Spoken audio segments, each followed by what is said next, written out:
Welcome back to Sew Happy. Today we're sewing Butterick 6327, a classic semi-fitted trouser pattern with beautiful shaping and clean lines that make it a timeless wardrobe staple. I'm sewing my version today in a deep indigo linen cotton denim, which gives these pants a structured yet breathable feel, perfect for everyday wear. In this tutorial, we'll be walking step by step through some key techniques, including how to sew a fly front zipper, front and back pockets, and a contoured waistband for a polished professional finish. If you've been wanting to build your confidence with pant construction, or you simply love a good classic sew, this project is a perfect blend of technique and wearability. So grab your fabric and let's get started.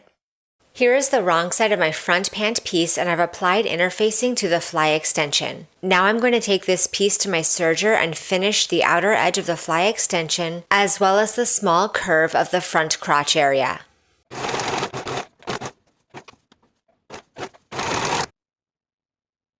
Repeat for both front pant pieces. Place your pocket facing right sides together with the front pant piece along the small pocket curve. Pin in place. Sew with a 5/8 inch seam allowance. Trim your seam allowance and clip into the curves.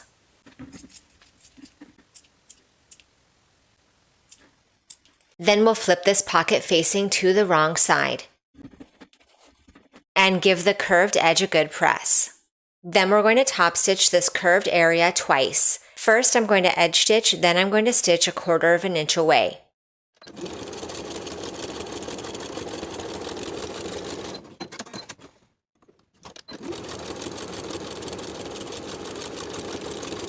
As a finish for the curved edge of my patch piece, I'm simply going to turn it to the wrong side by 1/4 inch and give that a press. Then with that curved edge pressed under by 1/4 inch, I'm going to place the wrong side of the patch piece onto the right side of the side front piece. Pin in place along the side, the top, and the curved edge. Baste the side and top edges and edge stitch along the curved edge.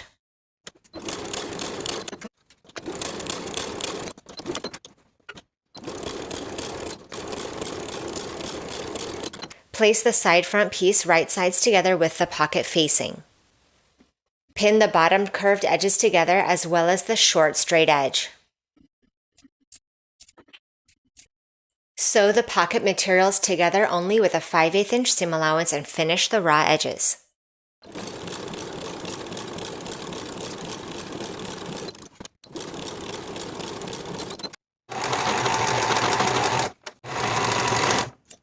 Pin the top and side edges of the pockets to the pant and baste in place.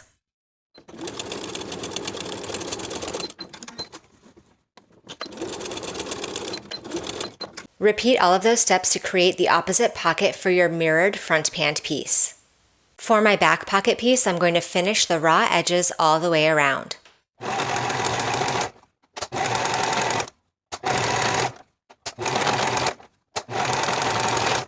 I'm going to fold and press the top finished edge to the wrong side by 5/8 inch.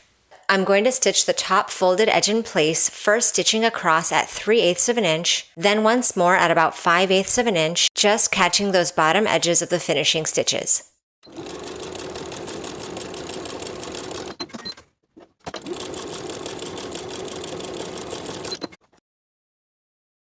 Fold and press the remaining side and bottom edges to the wrong side by 5/8 inch. Then I'll place the wrong side of the back pocket onto the right side of the back pant piece, placing the top corners at the markings transferred from the pattern piece. Pin along the side and bottom edges. I'm going to sew the pocket in place twice, first edge stitching close to those side and bottom edges, then stitching once more with a 1/4 inch seam allowance.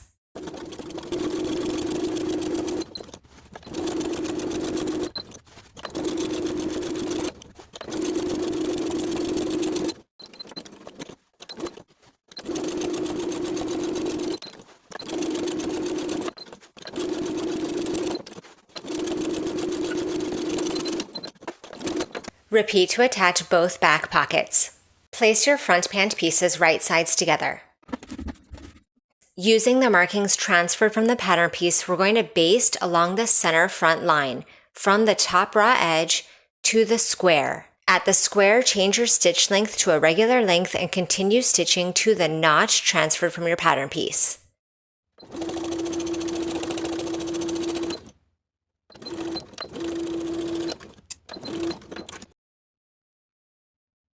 At the notch transfer from the pattern piece, use sharp scissors to clip into the seam allowance, careful not to clip through your stitching line.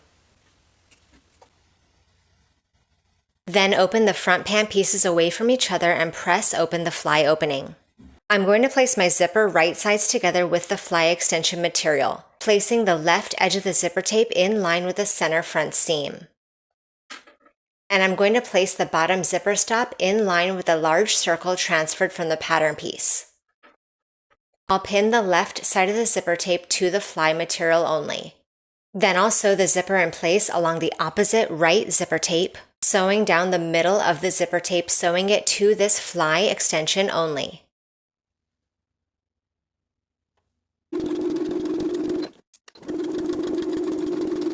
Now I'll flip the left pant leg underneath the right, and I'll flip the zipper over so that the right side of the zipper is facing me, which will tuck under the left zipper extension.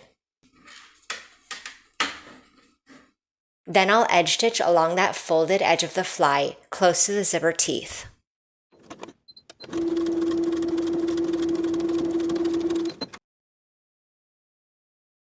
Now that that side of the zipper is secured in place, I'm going to flip the pant legs to the opposite side so that only the right side of the zipper fly is extended outward. And it's laying flat. Turn over your zipper so that the right side of the zipper now faces the right side of the zipper extension and is lying flat and pinned in place. Sew close to the zipper teeth on this side of the zipper tape.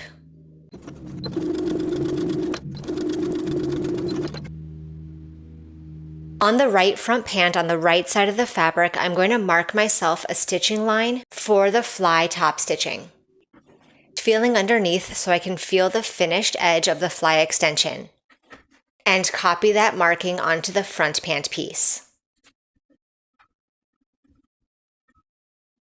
Then I'll top stitch along my stitching line, catching that fly extension underneath as I go.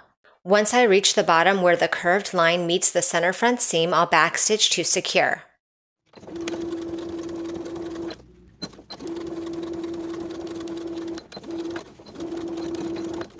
Pin together the remainder of the crotch seam that we left open previously. Sew from the notch, backstitching to secure to the bottom raw edge of the crotch seam with a 5/8 inch seam allowance. Then we can press that small seam to one side and top stitch from the front.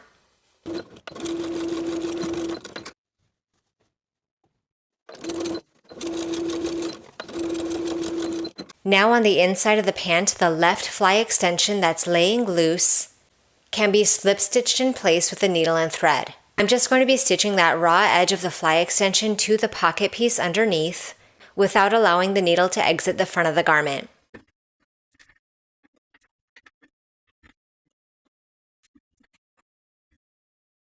Place your back pant pieces right sides together and pin the crotch seam.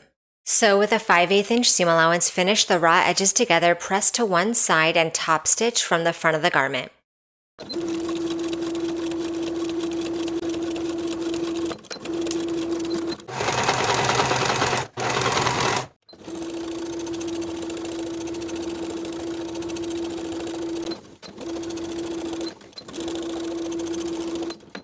Place your front and back pant pieces right sides together along the side seams and pin in place.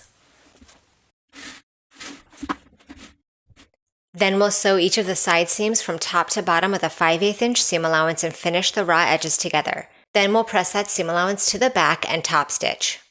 Now that I have my side seams sewn with those seam allowances pressed and top stitched toward the back leg, we can pin the inner leg seam.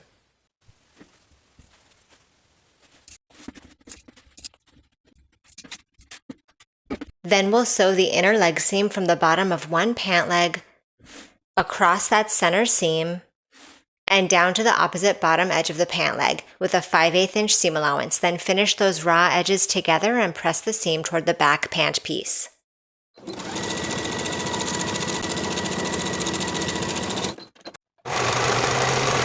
Now I'm going to unpick those zipper basting stitches that we sewed at the beginning.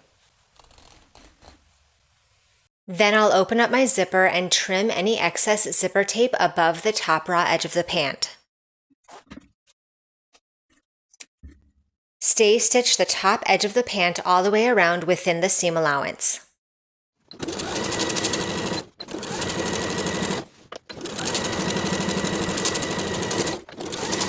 I've applied interfacing to the wrong side of my outer waistband piece. And I've cut my inner waistband piece in 2 pieces because I didn't have enough fabric, but you should have 1 piece. And for this inner waistband piece, I'm going to turn up the bottom raw edge to the wrong side by 5/8 of an inch and give that a good press.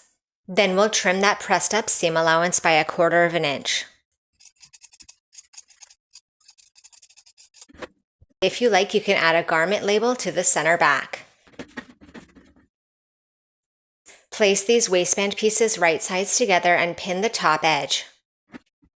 Sew from one outer edge to the other with a 5/8 inch seam allowance. Trim this seam by 1/4 of an inch. I'm also going to understitch the seam allowance by turning the pieces away from each other, and with that seam allowance pressed toward the inner waistband, sew the inner waistband to its seam allowance underneath with about 1/8 of an inch seam allowance straight across.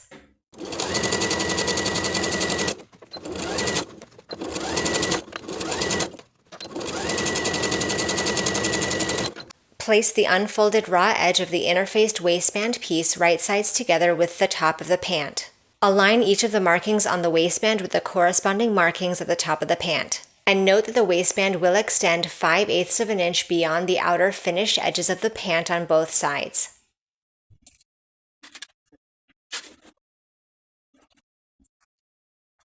Sew the waistband in place all the way around with a 5/8 inch seam allowance. Now that that main waistband seam is sewn, I'm going to trim it by about 1/4 of an inch all the way around.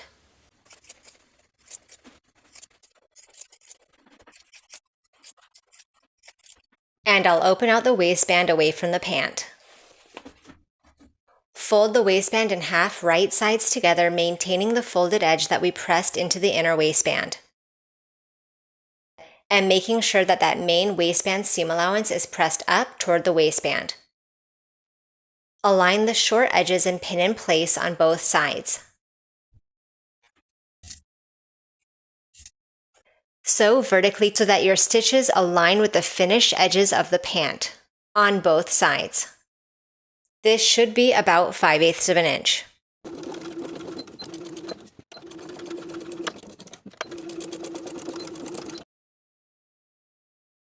Trim those seams and the topmost corners.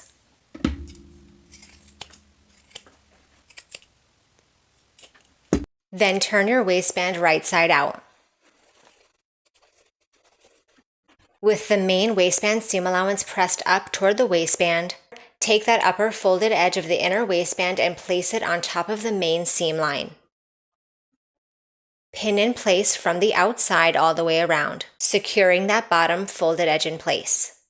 Now that I have that inner bottom edge of the waistband secured in place with pins from the front all the way around, I'm ready to top stitch. We're going to top stitch around the entire perimeter of the waistband, close to that bottom main seam, as well as close to the 2 short vertical seams of the center front and along the top edge all the way around.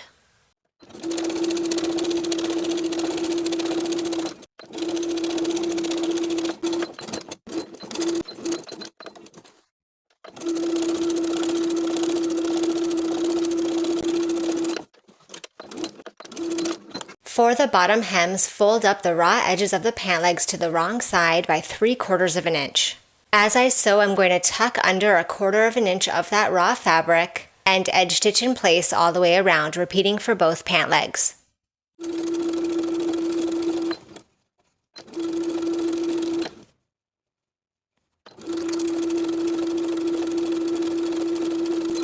Then you can sew the buttonhole and add the button at the center front as marked on the pattern pieces.